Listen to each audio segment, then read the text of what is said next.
Senator McDonald. Thank you, Madam Acting Deputy Speaker. Yesterday, the Prime Minister made a statement on closing the gap for Aboriginal Australia. And as I listened to the senators speak, it is difficult to reconcile the words of Labor and Green senators with the views of the thousands of Australians that I speak to and I hear from.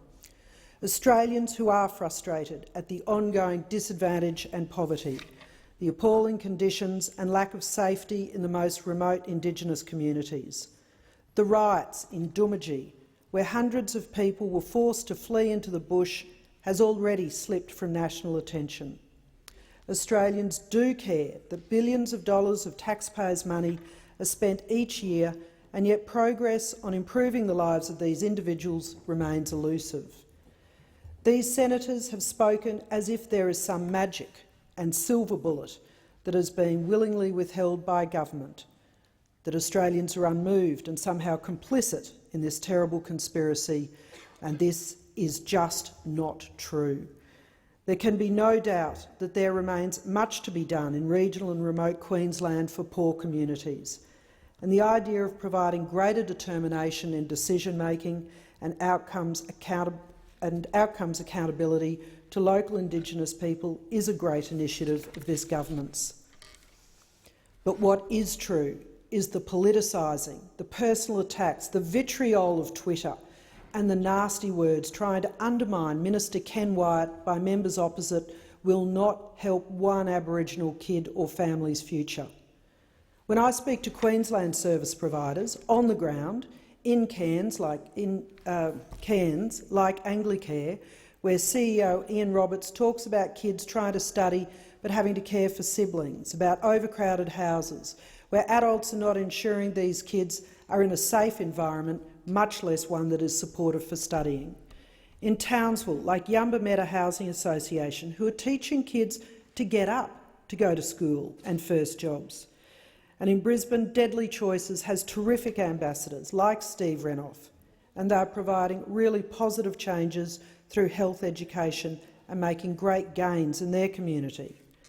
But not one of these groups has said to me, we could help another child, another family, if we had more politicians in Canberra, even if they had more money. It is, as the Prime Minister talked about, having a greater involvement of people in the communities making decisions. The work of Minister Ken Wyatt, who has enormous respect and support for the work he does in this parliament, of Senator Pat Dodson, of Senator Malandiri McCarthy and members in the other place, are providing a more diverse solution to the opportunities and problems that we have in Australia, not least of which is Aboriginal community health and wellbeing. I recall the Press Club address in Brisbane given by Noel Pearson in 2008, where he spoke about the challenges for Indigenous communities being made of poverty, not race. I listened carefully when in 2013 Warren Mundine, as a member of the Uranium Implementation Committee, talked of the development of micro-businesses in Indigenous communities to provide genuine opportunity, and the desperate desire of the Greens to turn Australia into a coffee shop to the world, a nation of baristas on casual wages with no secure financial future, should alarm every Australian. Because it is only with real opportunity for work, for purpose, for self-worth that any Australian can thrive. And in Queensland, those opportunities are being denied by the Queensland State Labor Government in their policies right now. Their determination not to allow genuine opportunity in the Channel Country and the Cape through pristine rivers legislation, the lack of attention to great projects like the Kowanyama Irrigation Project, Collinsville Coal-Fired Power Station and the powerful Indigenous Bidgera Residential Project, all projects run and operated by Indigenous Australians. But today I want to highlight two outstanding people that provide inspiration and hope to me. One is a young man I met recently by the name of Injara Harbour from the Western Queensland town of Winton. The other is Keelan Mailman from Augathella, again in Queensland.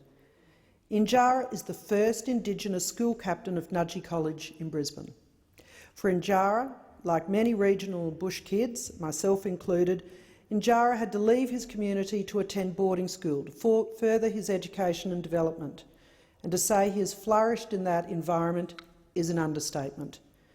He attends Nudgee thanks to a scholarship provided by the Australian Indigenous Education Foundation, which awarded 450 similar packages to other kids just last year alone.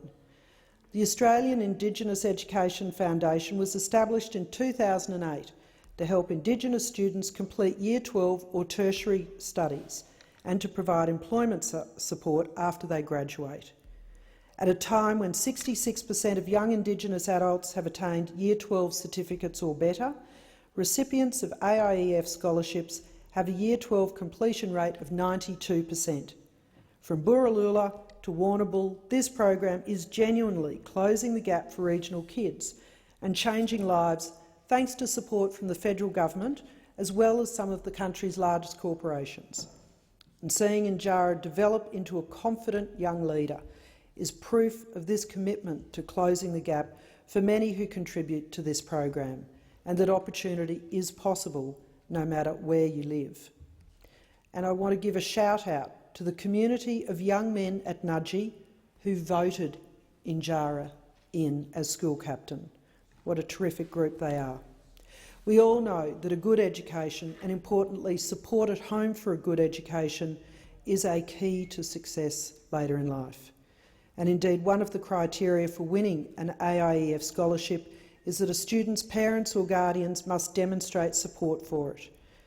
This means closing education gaps for Indigenous kids requires buy-in from Indigenous families themselves, and this has been acknowledged by Aboriginal advocates as a most effective way forward. I would also like to speak about Keelan Malman, a Bidjara woman from Mount Tabor Station at Augathella, which is 650 kilometres northwest of Brisbane. Keelan is a foster mum, a cattle station manager and author, and this year received an Australia Day Award for significant service to the Indigenous community of Queensland. This is on top of being named Barnardo's Mother of the Year in 2016 and being a finalist in the Queensland Australian of the Year in 2007. Keelan is working hard on a terrific project to take first-time offenders on country rather than enter the juvenile detention system. Her idea for a healing centre for Indigenous kids was awarded a $500,000 grant from the Queensland State Government. However, that money has disappeared. And once again, a genuine and positive opportunity for a terrific Indigenous project is stalled. I should clarify, when I say disappeared, the Queensland State Government has now removed it from the budget, and the project cannot go ahead. At a time when we're closing the gap, and it is in such stark relief, it would be remiss of the Queensland Government to ignore this initiative, especially when it has been proposed by somebody who has a proven record of effective and sincere care for Australian young people. The 2020 Progress Report on Closing the Gap shows that while there has been progress against almost every measure, it has not been enough. Some positives, though, are that Indigenous mothers are attending antenatal care earlier and more frequently, and fewer are smoking during pregnancy. From 2006 to 2018, Indigenous-aged standardised mortality rates improved by almost 10%, and there has been an improvement of almost 10 percentage points since 2016 of Indigenous 4-year-olds enrolled in early childhood. Literacy and numeracy outcomes for Aboriginal and Torres Strait Islander students have improved. More Aboriginal and Torres Strait Islander children are staying in school for longer, and more Aboriginal and Torres Strait Islander people have Year 12 or equivalent qualifications. Through the $200 million Indigenous Youth Education Package, more Indigenous students are getting the support and mentoring they need through their secondary studies. And in 2020, over 20,000 students will be supported via the package. There is still more work to do, but we don't have to look far to see cause for hope in the inspirational achievements by people like Injara Harbour and Keelan Malman, and I congratulate them on their successes and wish them well for the future. But as for ourselves, I wish us a greater sense of collegiality, I wish for us a greater sense of purpose and a shared commitment to genuinely improve the lives of individuals who are right now missing out on opportunities that should be available to every Australian. But to hear the words from Labor, from the Greens, and in cases from One Nation are not helpful. They provide greater divide. They provide less unified purpose on what is a seriously important issue, particularly for those of us who live in regional and remote Australia.